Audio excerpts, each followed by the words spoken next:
Assalamualaikum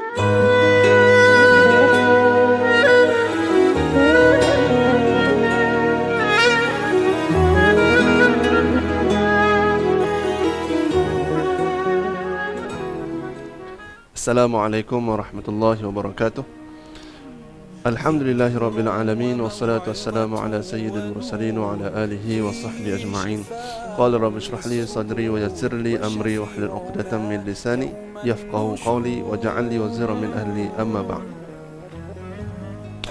Alhamdulillah, yang saya muliakan Yang Maha Tuan Guru Besar, barisan penolong-penolong kanan, guru-guru, para asatizah, seterusnya kepada para penjaga ibu ayah, serta tidak lupa juga ya kepada anak-anak murid yang dikasihi sekalian daripada SK Bangkalan.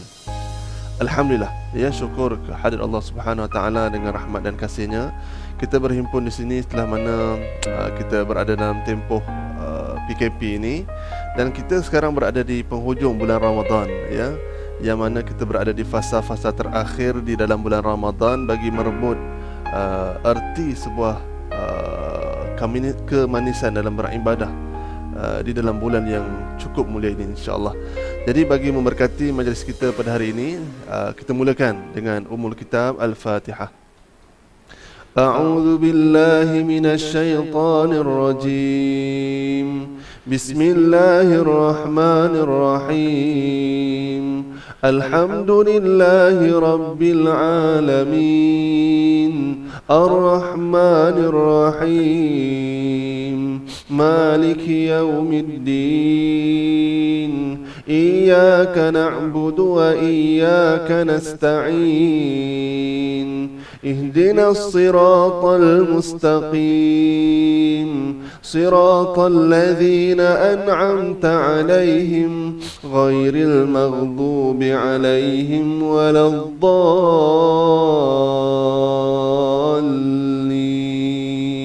Amin. Alhamdulillah, ya, moga-moga dengan permulaan kita tersebut Allah memberkati majlis kita ini hinggalah ke penghujung, insya-Allah. Jadi adik-adik, tuan-tuan, puan-puan yang rahmati sekalian, saya tak lama dengan tuan-tuan dan puan sekalian. Jadi moga-moga waktu yang singkat ini kita mampu memberi manfaat dengan sebaik-baiknya, insya-Allah. Baik, saya perkenalkan diri saya sendiri. Nama saya Ustaz Fikri Hakim bin Abdul Latif, ya. Saya seorang tenaga pengajar daripada SK Balun Bidai di daerah Kampung Gajah, dan juga seorang guru mursyid bagi PPD Perak Tengah. Jadi insya-Allah, ya, salam perkenalan kepada semua. Jadi insya-Allah pada hari ini saya ditaklifkan, ya, untuk memberikan sedikit iktibar Ramadan bersempena dengan bulan Ramadan ini, ya, secara online. Jadi insya-Allah, ya, moga-moga dalam tempoh yang singkat ini kita mampu memberi sedikit impak di dalam bulan Ramadan ini bagi kita memahami apakah pengertian Ramadan dan di manakah kita di dalam bulan Ramadan ini sebagai seorang hamba yang soleh di sisi Allah Subhanahu Wa Taala. Jadi moga-moga kita mendapat manfaat dalam perkongsian ini, insya-Allah. Baik, hadirin muslimin yang dikasihi sekalian, bulan Ramadan adalah satu bulan yang cukup mulia yang menjadi rebutan bagi orang-orang yang soleh, lebih-lebih lagi, ya, daripada kalangan para sahabat Nabi SAW. Kenapa, ya? Hebatnya Ramadan ini kerana di dalamnya sering kita laungkan sebagai pesta ibadah, ya. Hingga kan, ya, kelebihan yang ada di dalam bulan Ramadan ini tidak ada pada bulan-bulan yang lain. Betul tak? Kan? Bulan Ramadan ini adanya puasa, ya. Bulan lain ada juga puasa, tetapi sekadar puasa sunat. Tetapi dalam bulan Ramadan ini wajib kita berpuasa. Manakala pula, ya, kita ada solat tarawih, kemudian kita ada tadarus Al-Quran. Bahkan amalan yang kita laksanakan di dalam bulan Ramadan ini amalannya digandakan, ya. Pendek kata, amalan sunat menyamai dengan amalan yang wajib. Amalan yang wajib Allah gandakan ratus kali ganda lagi. Berarti orang yang mana memahami konsep kelebihan di dalam bulan Ramadan ini, mereka akan bersegera melaksanakan perintah Allah tersebut dengan lebih-lebih lagi. Ya, Allahu Akbar, ya. Kalau disebutkan, antara kelebihan di dalam bulan Ramadan ni, yang mana para sahabat Nabi SAW bila tahu je bulan Ramadan ini, ya, 6 bulan tuan-tuan, adik-adik sekalian, mereka ni, ya, akan menadah tangan berdoa di hadapan Allah Subhanahu wa taala, bermohon agar mereka diberikan kesempatan untuk sampai di dalam bulan Ramadan tersebut, umur mereka diberikan kesihatan zahir dan batin agar mereka mampu sampai di dalam bulan Ramadan tersebut. Kenapa? Kerana kelebihan yang Allah kurniakan kepada orang-orang yang mencari kelebihan di dalam bulan Ramadan ini, tuan-tuan. Allahu Akbar. Bahkan ya, kalau kita sebutkan antara imam-imam yang kita kenali, antaranya Imam Asy-Syafi'i. Imam Syafi'i, adik-adik sekalian ya, 3 hari dia mampu untuk khatam Al-Quran. Hari-hari biasa. Bila masuk dalam bulan Ramadan, dia gandakan lagi amalan tersebut ya. Sehari dia khatam Al-Quran 2 kali, tuan-tuan. Dua kali. Bermakna dalam sebulan lebih kurang 60 kali dia berjaya untuk khatamkan Al-Quran. Kenapa jadi macam tu? Kerana mereka nampak kelebihan yang ada di dalam bulan Ramadan ini. Subhanallah. Ya, cukup hebat ya. Kita baca Al-Quran tak? Kita baca ya, tapi bacalah, tapi biasa tak habis baca ya. Ini kelebihan yang kita nampak daripada kalangan para ulama terdahulu dan orang-orang yang saleh. Hari ni ada, mungkin kita tak tahu ya, tetapi pasti ada orang yang mana giat melaksanakan amal ibadah. Kenapa? Kelebihan yang Allah kurniakan di dalam bulan ini tak sama seperti yang bulan-bulan yang lain. Jadi insya-Allah ya, cuba kita untuk menelusuri kelebihan tersebut sedikit demi sedikit. Antara kata-kata yang lain yang Nabi sebutkan dalam hadisnya, orang-orang yang mana sentiasa mengejar kelebihan di dalam bulan Ramadan ini, seperti yang mana disebutkan di antara hadis-hadis Nabi di dalam bulan Ramadan, yang mana menyebut man qama ramadhana imanan wa ihtisaban ghufira lahu ma taqaddama min dhanbi. Yang bermaksud apa?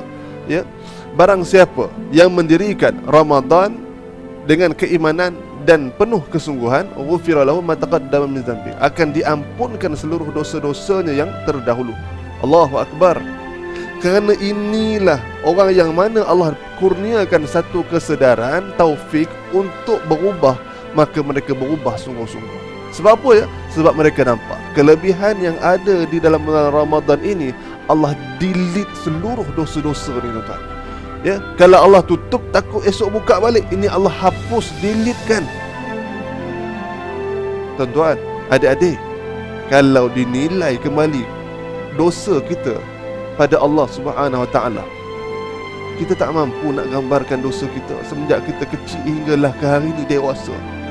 Sebab tu dek, ya, kalau hari ini ibu ayah, cikgu-cikgu, para ustaz kita nasihat kita untuk buat baik, sebab apa? Bimbang dosa yang pernah kita lakukan dahulu. Kalau hari inilah kita lupa, belum tentu lagi yang kita lupa itu akan Allah hapuskan. Kerana itulah para sahabat, orang-orang saleh, orang-orang yang Allah berikan satu kesedaran, mereka ni bila sampai Ramadan, mereka sungguh-sungguh mendirikan Ramadan mereka. Ya, mendirikan Ramadan. Qoma ni mendirikan, bukannya berpuasa Ramadan. Maknanya orang yang mendirikan Ramadan ni, dia bukan sekadar berpuasa, tetapi dia buat perkara yang lebih daripada itu lagi. Apa benda yang lebih tu? Nak tahu ke tak nak? Okey, kita tengok. Jadi sebelum saya membicarakan berkenaan dengan perkara tersebut, ya, saya nak bawa adik-adik sekalian dengan sebuah lagu yang mana dipopularkan oleh kumpulan intim berkenaan dengan tingkatan-tingkatan puasa ni. Ya, sebab apa ya? Tingkatan-tingkatan puasa ini adalah di antara para ulama tasawuf membicarakan. Ada orang yang dapat lebih, ada orang yang dapat kurang. Jadi kita nak tengok apakah kita, siapakah kita di antara orang-orang yang mana melaksanakan puasa setiap Ramadan tersebut. Ya, lagu dia lebih kurang macam ni lah ya, adik-adik tuan-tuan sekalian. Puasa sempurna menahan rohani dan rasa. Puasa sederhana menahan indera dan juga anggota. Puasa biasa hanya melawan lapar dan dahaga. Lalu di manakah puasa kita? Adakah masih di tahap lama? Okey tuan-tuan ya. Tepuk tangan sikit tuan-tuan. Gurau tuan-tuan ya. Baik, ini adalah antara lagu yang dipopularkan oleh kumpulan Intim. Dan kandungan lirik tersebut ya adalah di antara gambaran yang diberikan oleh ulama-ulama dari sudut tingkatan orang-orang yang berpuasa. Jadi secara tak langsung kita nampak ada 3 peringkat orang yang berpuasa, ya. Ada 3 peringkat. Yang pertamanya puasa sempurna, puasa sederhana, yang kedua puasa ketiga yang puasa biasa. Kita tengok puasa biasa. Baik tuan-tuan, adik-adik sekalian, puasa biasa ni yang seperti mana orang lain buat, ya. Yang macam mana tu? Dia puasa biasa ni dia sekadar lapar dan dahaga. Dia tahan lapar dan dahaga bermula daripada dia sahur hinggalah dia berbuka puasa. Ini sekadar puasa yang biasa, ya. Dia bukan cerita tak puasa. Tak puasa ni tengah hari dia buka makan buka puasa. Tu lain cerita. Ya, ni tak terima lah. Ini puasa yang diterima, puasa biasa. Baik. Yang kedua adalah puasa yang sederhana. Ya, puasa sederhana ni dia bukan sekadar puasa lapar dan dahaga, tetapi dia juga berpuasa anggota dia. Macam mana tu? Tangan dia tak makan ke? Anggota ni apa ni? Anggota ni mata, telinga, mulut, ya, apa lagi? Kaki, tangan, ya. Itu adalah anggota kita, ya. Anggota yang berpuasa ni maknanya adalah anggota berpuasa daripada melakukan perkara-perkara yang dosa. Begitu, ya. Beginilah, ya. Maknanya apa? Mata dia tidak melihat perkara-perkara yang haram, ya. Ya, tengok handphone, tengok benda yang tak betul, ya, benda-benda yang lucah, ya, pornografi. Ini boleh menyebabkan pahalanya berkurangan di sisi Allah Subhanahu wa taala. Yang keduanya apa? Mulutnya, ya, ya, lidahnya, lisan dia sentiasa berkata-kata kotor, ya, mengumpat, ya, mencela, mencarut, ya. Ini adalah antara tanda-tanda orang yang mana tak jaga anggota di dalam bulan Ramadan. Ya, maknanya dia tak kawal diri dia, ya. Lagi apa? Telinga dia mendengar perkara-perkara yang salah. Jadi ini perlu diingatkan, ya. Bimbang bila mana kita berada dalam tahap seperti ini mampu menyebabkan apa? Pahala kita berkurangan. Tangan, kaki, tangannya ia memukul orang lain, mencuri contohnya, ya. Kaki dia menuju tempat-tempat yang salah, yang haram, ya. Pergi ke night club, pergi sana sini, yang mana niat dia memang bukan yang baik. Jadi pendek kata, Alik, kalau nak mudah faham, ya, orang yang mana jaga anggota di dalam bulan Ramadan, dia tangan dia sentiasa bersedekah, gitu. Kaki dia sentiasa melangkah tempat-tempat yang baik, ke masjid, pergi sekolah, pergi pejabat, ataupun ke mana saja dengan niat yang baik, ya. Lagi apa? Mata dia sentiasa melihat perkara-perkara yang elok, dan tengok masjid, tengok mak dan ayah, tengok Al-Quran, ya, membaca Al-Quran. Ini adalah antara cara-cara yang mampu mendatangkan kebaikan dan menahan nafsu dia daripada perkara-perkara yang tidak baik. Lagi apa? Yang ketiga adalah puasa yang sempurna.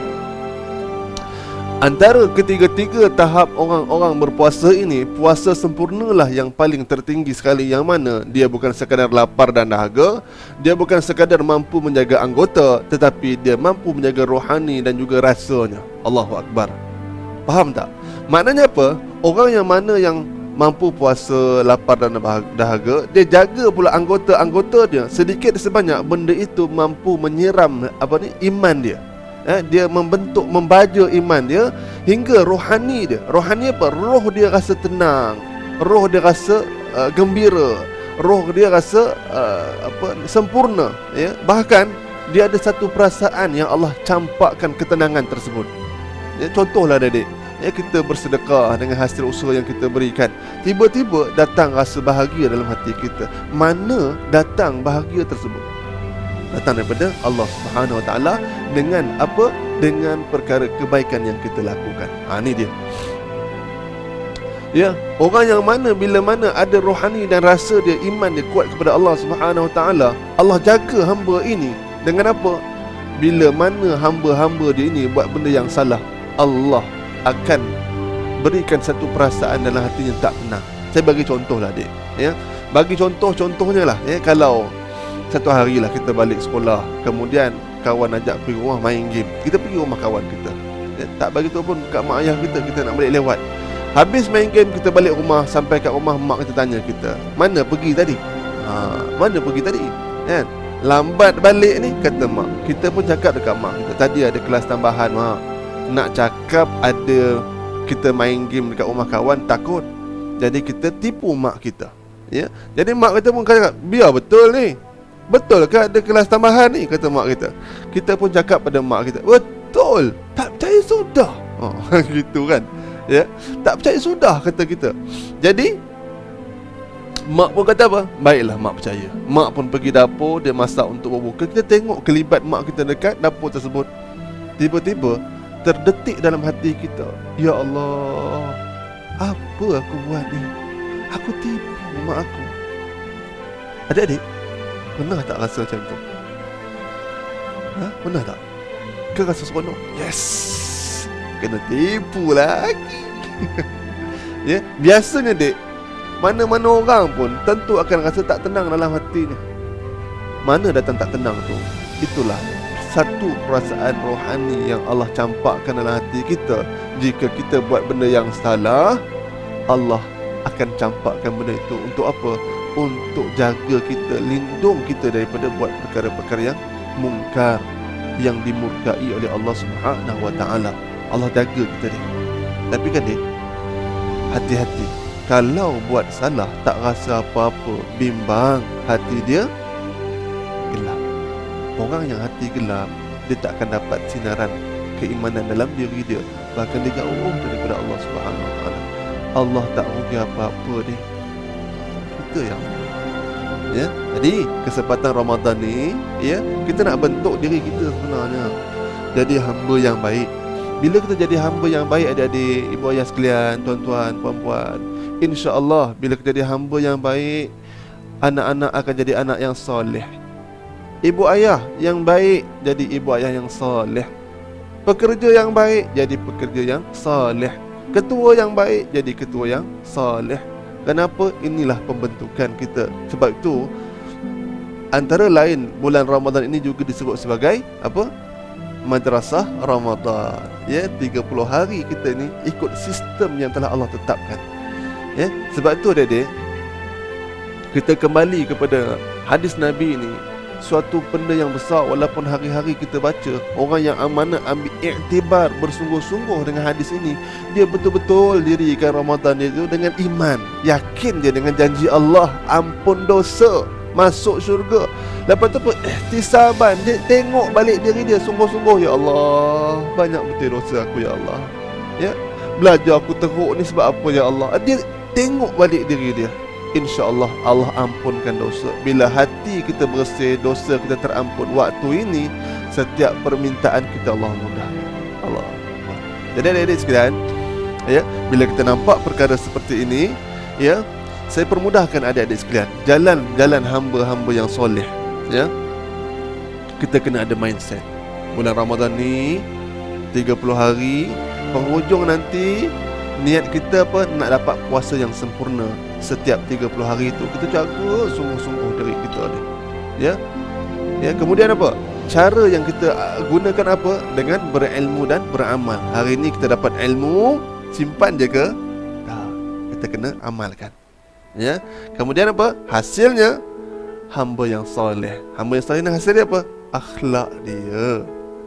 Kan orang tengok baiknya budak ni. Sebab apa dia baik? Sebab dia beramal dengan ilmu dia. Sebab apa? Dia ada satu target, puasa yang sempurna. Ya. Ya, baik, saya mudahkan adik. Susah ke senang nak buat benda ni? Baik, kita tengok. Ini bukit. Saya akan tanya adik-adik sekalian. Kejap lagi Ustaz akan tunjukkan 4 situasi keadaan orang naik basikal. Waktu bilakah orang yang naik basikal ni banyak menggunakan tenaga? Kita tengok. Adakah ketika mana dia nak mula, ketika naik, ketika di puncak, ataupun ketika mana dia nak turun? Antara 4 keadaan ni, dek, manakah satu tempat yang banyak menggunakan tenaga? Tuan-tuan, puan-puan, ibu ayah sekalian, agak-agak dekat mana? Cepat, ya. Waktu mula ke, waktu naik ke, waktu di puncak ke, ataupun waktu dia nak turun tu, banyak gunakan tenaga nak kayuh ni basikal ni. Ya. Baik, dapat belum? Agak-agak kat mana? Mula ke, naik ke, puncak ke, ataupun turun? Baik, jangan risau. Saya tanya, saya jawab. Baik, kita pergi dekat menurun. Kalau menurun ni kayuh kuat-kuat, agak-agak perlu ke tak perlu? Saya rasa tak perlu. Logiknya dah turun ni memang laju dah. Ya, baik, tak perlu. Baik. Kedua, ketika berada di puncak, berada di atas, rasa-rasanya perlu kayuh tak? Saya kira tak perlu lagi juga nak kayuh. Kenapa? Dia telah condong ke bawah dan tiada masalah lagi. Baik, sekarang kita ada dua jawapan. Ketika naik ataupun ketika bermula. Mana? Baik, kita tengok. Kalau naik, dia hanya perlu untuk kekalkan kelajuan. Tetapi ketika mana bermula, dia daripada keadaan basikal itu sedang berhenti, dia nak buat kayuhan, dia memerlukan tenaga yang lebih lagi. Jadi, jawapannya apa? Jawapannya adalah ketika nak bermula. Ya. Siapa betul? Ya, tak ada masalah tuan-tuan, ya. Bermula, ya. Ketika mana nak bermula. Jadi di sini, Dek, ya. Kenapa ketika mana bermula ni agak sukar untuk kenapa ketika bermula ni dia kena gunakan banyak tenaga? Apakah kepayahan yang dia lalui? Apakah musuh yang menyebabkan dia susah untuk berada di atas? Untuk naik ke atas? Apa musuh dia? Ya. Baik, ya. Kenapa? Kerana ada graviti dan geseran. Graviti dan geseran menyebabkan dia sukar untuk berada di atas. Ni di mana pun. Kalau ayah kita bawa kereta, waktu bila paling banyak menggunakan bahan bahan api, bahan bakar minyak, ya, tentunya ketika gear 1. Sebab apa? Gear 1 ni dia nak bergerak. Tetapi bila dah masuk gear 3, 4, 5, ya, bunyi enjin kereta tu lebih berkurangan. Maknanya apa? Ketika itu, ya, bahan bakar kurang digunakan. Begitu juga ketika mana naik basikal ini. Ya, sebab tu kita nak ambil manfaat daripada peristiwa dalam ni, yang dalam kehidupan kita ni. Manusia ni waktu bila mula-mula dia sukar untuk buat perubahan tu dia susah. Waktu bila? Ya, kalau biasa sebelum ni makan, masuk bulan Ramadan tu dia kena puasa, tak boleh makan. Waktu bilakah yang agak susah pada dia untuk berpuasa? Ya, tentunya ketika nak bermula. Ingat tak? Ya, waktu nak bermula susah ni, hari pertama puasa. Ingat tak ingat? Allahu Akbar. Allah, bila nak buka ni laparnya rasa. Hari kedua pun sama, hari ketiga pun sama. Masuk hari ke-10, 11, hari ni dah 20 lebih kita berpuasa ni tuan-tuan, adik-adik sekalian. Agak-agak apa kita kata? Allah, kejap sangat rasa puasa dah 20 hari, tak lama nak raya dah ni. Kan kita cakap macam tu kan? Maknanya apa? Maknanya bila mana kita latih, kita mindset dalam pemikiran kita, kita nak puasa, kita boleh buat, kita sungguh-sungguh. Mula-mula tu saja yang agak susah. Sebab tu adik-adik sekalian, musuh manusia ketika mana nak berubah ketika ini adalah nafsu dia, rakan yang ada di sekitar ataupun sekitar dia sendiri. Tetapi bila mana orang ada mindset, dia tahu apa nak buat, mula-mula tu dia sungguh-sungguh nak buat, insya-Allah permulaan itulah penentu kelangsungan pada akan datang. Orang yang boleh buat sungguh-sungguh, insya-Allah dia dimudahkan. Dan akhirnya ketika mana dia mula nak menaik tersebut, dia akan boleh melaksanakan. Macam orang lah, dia tak minat memancing, tapi hari-hari dia orang ajak, dia pergilah juga. Lama-lama dia pun jadi minat, latih untuk dia suka. Ya. Kemudian apa? Jadilah hobi dia. Kemudian jadi apa? Sikap dia. Kemudian jadi karakter dia. Sebab tu dek, dalam bulan Ramadan ni Allah latih kita solat, latih kita berpuasa, latih kita membaca Al-Quran. Sebabnya apa? Penghujung Ramadan nanti, keluar Ramadan, kita tak kembali pada sikap yang dulu. Kita kembali orang yang lebih baik. Sebab tu namanya apa dia? Hari Raya Aidil Fitri. Fitri ni apa? Fitrah, kembali kepada fitrah manusia yang memang baik. Ya. Kerana itu, ya, kalau ada adik lah ada masalah belajar, bagi tempoh sebulan dia, ataupun bagi tempoh yang awal ni, mula ni je. Matematik susah, muhasabah balik. Kalau sungguh-sungguh nak belajar baik-baik ni, muhasabah balik. Aku masalah matematik ni, Dalam matematik ni semua ke yang susah? Tak. Mungkin 2-3 tajuk susah, mungkin pecahan susah, mungkin mungkin tajuk yang lain yang susah. Jadi kita berikan fokus pada yang kita rasa susah tersebut. Mula je susah. Bila dah dapat kita makin sayang dengan apa yang kita berikan tumpuan tersebut. Bahasa Melayu, bahasa Inggeris. Kalau kita tahu apa masalah kita tahu macam mana nak perbaiki dia. Masalahnya apa, Dik? Kalau kita tak ambil tahu masalah kita, siapa lagi nak harapkan cikgu? Cikgu ada berapa ramai yang nak dia berhadapan. Dia tak mampu untuk kenal kita seluruhnya. Mungkin sikit-sikit. Tapi kalau kita tak mampu nak bantu diri kita sendiri, siapa? Saya hari ini berkata-kata depan adik-adik sekalian, ya, adik-adik boleh tutup saja online ni, tetapi kalau hati berkehendak untuk melaksanakan perubahan, insya-Allah Allah bantu kita. Permulaan ni je. Bila dah sampai permulaan ni kita boleh lakukan, orang boleh laksanakan dengan sebaiknya. Tetapi kalau mula-mula lagi kita dah mula rasa putus asa, siapa lagi yang nak bantu dia? Sebab tu Allah sebut, innallaha la yughayyiru ma biqaumin hatta yughayyiru ma bi anfusihim. Ya, Allah tak akan ubah satu kaum tersebut melainkan mereka sendiri yang nak ubah diri mereka dia. Saya boleh cakap perubahan hanya pada tuan-tuan, perempuan dan adik-adik sekalian. Ya. Jadi Ramadan kita ambil kesempatan yang ada ni untuk laksanakan kebaikan bersungguh-sungguh dia. Ya. Sebab tu Dek, ya, tuan-tuan perempuan sekalian, bila mana kita pernah melaksanakan kesalahan pada Allah Subhanahu Wa Taala, maka perlulah kita mohon taubat pada Allah. Ya. Kita kenal siapa diri kita. Kita nak berubah. Jadi syarat untuk berubah ni kita kena sedar siapa diri kita sebelum ni. Supaya apa? Dengan penyesalan yang pernah kita lakukan itu, kesalahan yang dengan kesalahan yang pernah kita lakukan tersebut menyebabkan penyesalan kita ini membuatkan adalah penyesalan yang bersungguh-sungguh. Ya, takkan ulang balik kesalahan tersebut. Nyatakan sesalan kita. Hati berhenti daripada melaksanakan perbuatan itu dan berazam tingkah laku kita berubah bersungguh-sungguh. Dan Allah menyatakan dalam surah Nuh ayat 10 hingga 12 yang menyatakan apa? Faqultu astaghfiru rabbakum innahu kana ghaffara yursilis samaa'a 'alaykum midrara wa yumdidkum bi amwalin wa banin wa yaj'al lakum jannatin wa yaj'al lakum anhara. Yang bermaksud, ya, mohonlah keampunan kepada Tuhanmu, sesungguhnya Dia Maha Pengampun. Adik-adik, Allah berikan 4 kelebihan kepada orang yang banyak beristighfar. Astaghfirullahalazim. Nabi setiap hari beristighfar tak kurang daripada 100 kali. Orang-orang soleh juga sentiasa beristighfar. Nabi yang jamin syurga pun mohon ampun daripada Allah Subhanahu Wa Taala.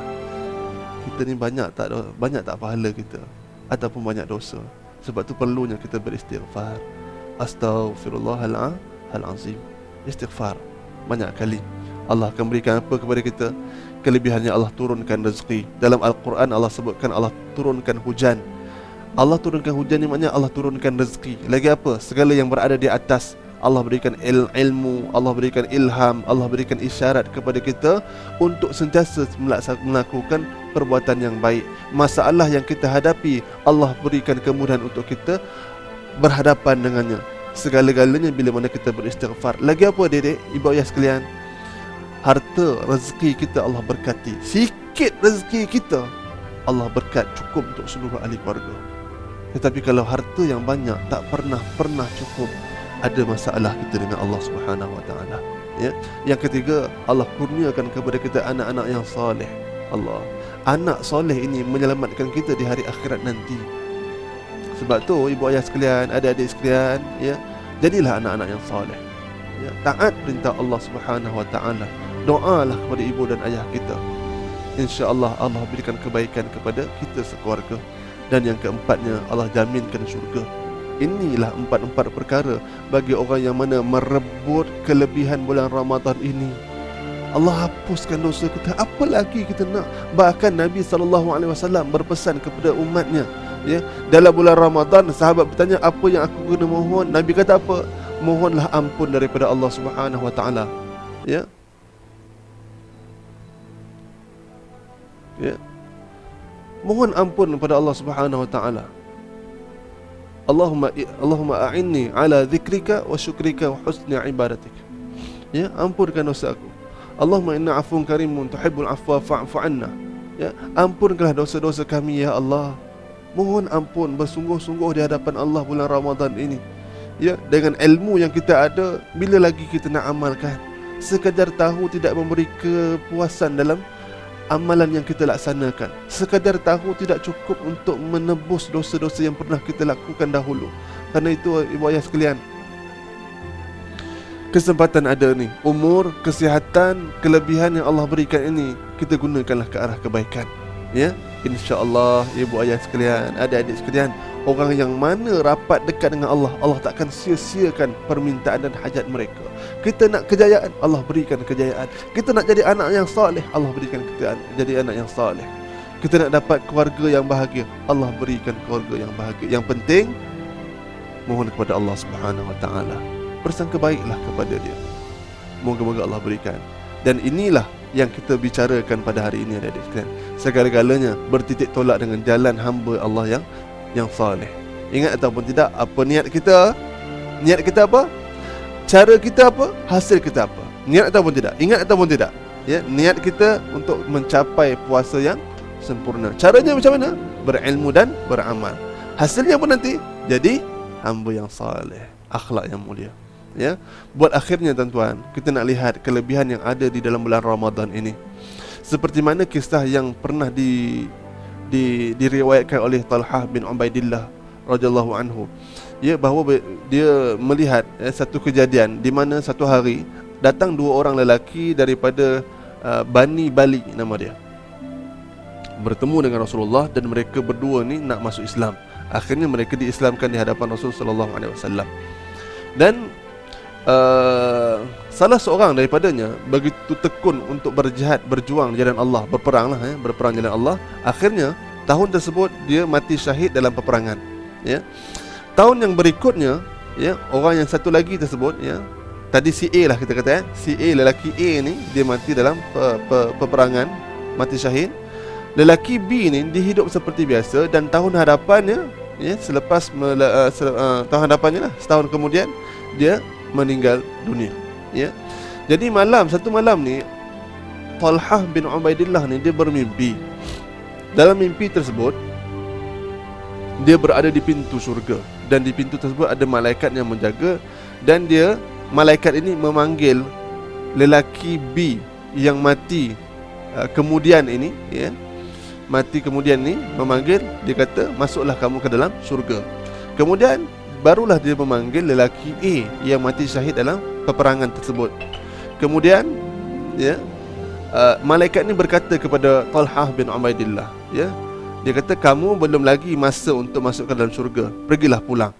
Kemudian Talhah tersedar daripada mimpinya. Bila mana dia tersedar daripada mimpinya, ya, dia rasa macam pelik lah, kan? Pelik. Dia rasa pelik. Jadi dia esok paginya dia menceritakan perkara ini di kalangan para sahabat. Lalu para sahabat pun pelik juga. Akhirnya berita ini sampai ke telinga Rasulullah SAW.